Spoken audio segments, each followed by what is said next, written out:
परवाह देश की में आज का शब्द है इत्तेफाक, क्योंकि पाकिस्तान में सेना के नए supreme commander field marshal Asim Munir की ताजपोशी हुई और उसी दिन दिल्ली में लाल किले के पास आतंकी धमाका हो गया।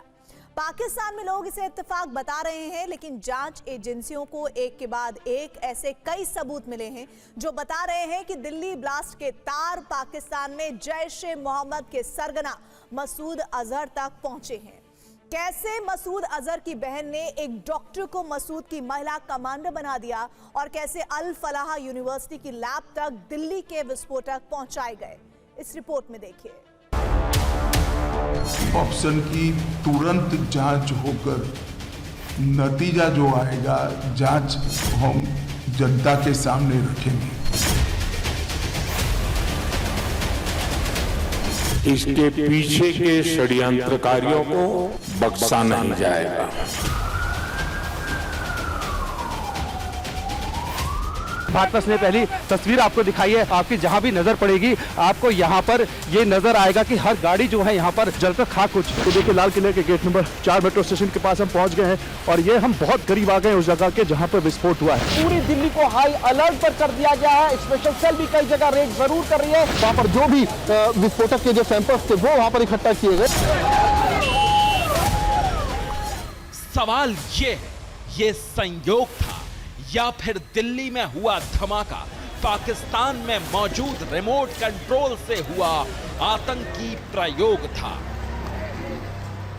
दूसरी तरफ दिल्ली धमाके के आतंकी तार पाकिस्तान तक पहुंचने के सुराग मिलना शुरू हो गए हैं।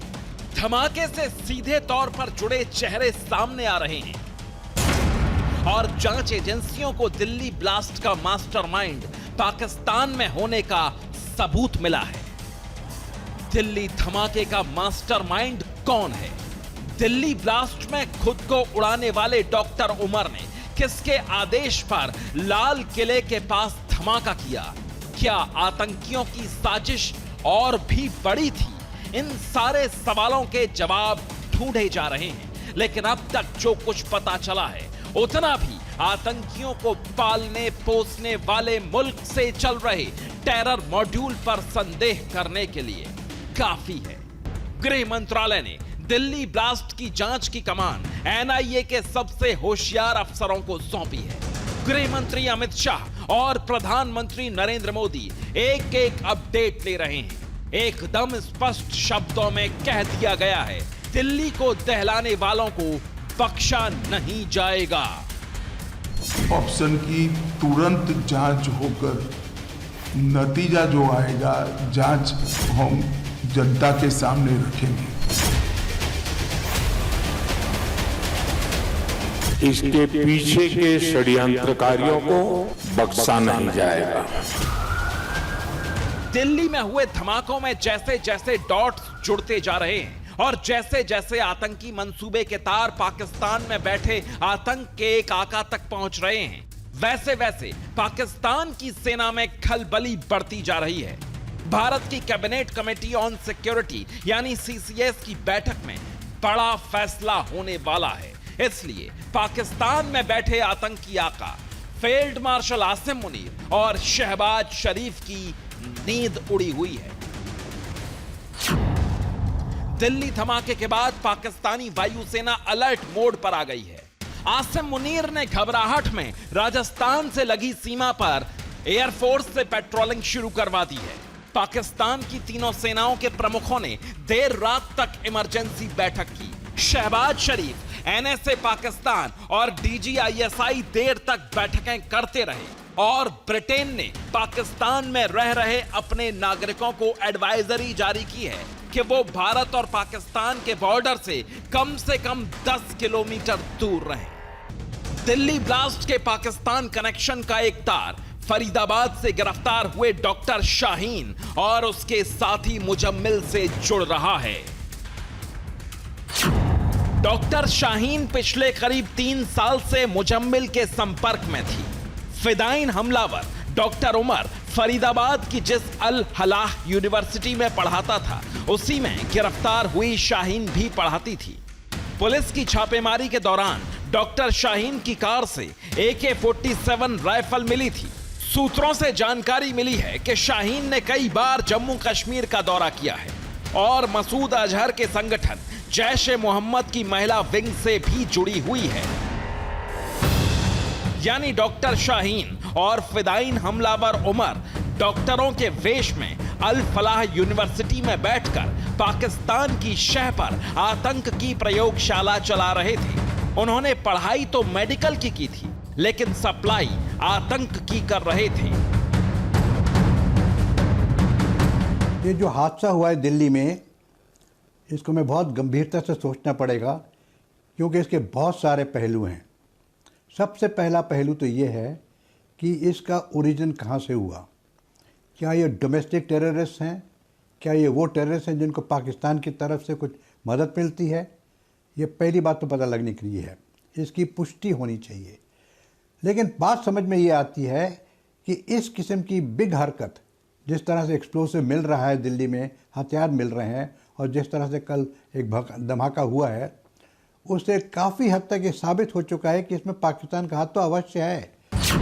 आतंक की अल फलाह यूनिवर्सिटी के साथ जिन आतंकियों का लिंक सामने आया है, उसमें पहला नाम डॉक्टर उमर का ही है, जो असलियत में फिदाइन आतंकी था, लेकिन यूनिवर्सिटी की नजर में प्रोफेसर था।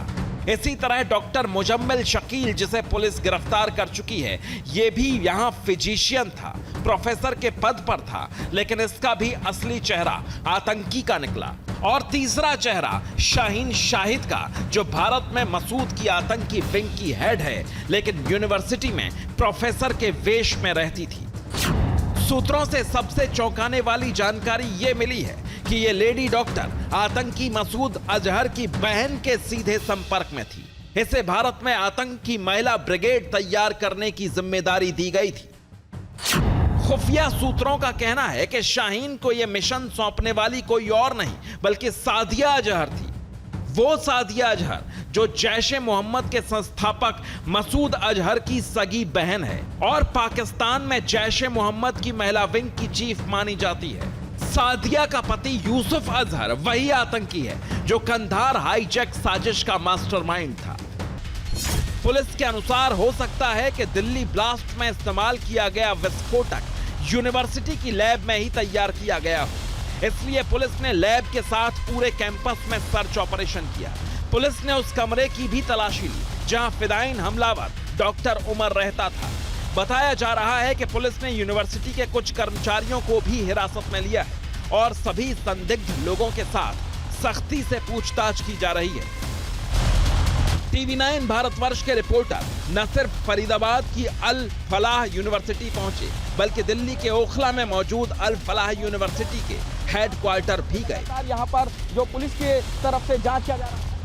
दिल्ली में लाल किले के बाहर हुए ब्लास्ट के तार आखिरकार फरीदाबाद से जुड़ते हुए नजर आ रहे हैं। जिस I-20 कार में ब्लास्ट हुआ था उसको डॉक्टर उमर चला रहा था, वही डॉक्टर उमर जो इस फरीदाबाद की अल फलाह यूनिवर्सिटी में पढ़ाता था। कल सुबह जब यहां पर जम्मू कश्मीर पुलिस और जो हरियाणा पुलिस है उसने रेड की, तो यहीं से मुजम्मिल की गिरफ्तारी के और निशानदेही के बाद लगभग 2900 किलो विस्फोटक बरामद किया गया था। और उन्हीं की जो मुजम्मिल की एक सहयोगी थी डॉक्टर शाहीना, उसको भी गिरफ्तार किया गया। इसी डॉक्टर शाहीना की कार का इस्तेमाल जो मुजम्मिल था वो कर रहा था और अदील का बेहद करीबी बताया जा रहा है डॉक्टर उमर। यानी कि मुजम्मिल, अदील, डॉक्टर उमर और शाहीना ये आपस में कनेक्टेड थे और मुजम्मिल, उमर और शाहीना वो इसी अल फलाह यूनिवर्सिटी के अंदर रहते थे। TV9 भारतवर्ष तक पहुंचा है अल फलाह के दिल्ली के दफ्तर में, जो कि 274A जामिया ओखला में है। और देखिए दफ्तर है यहाँ पर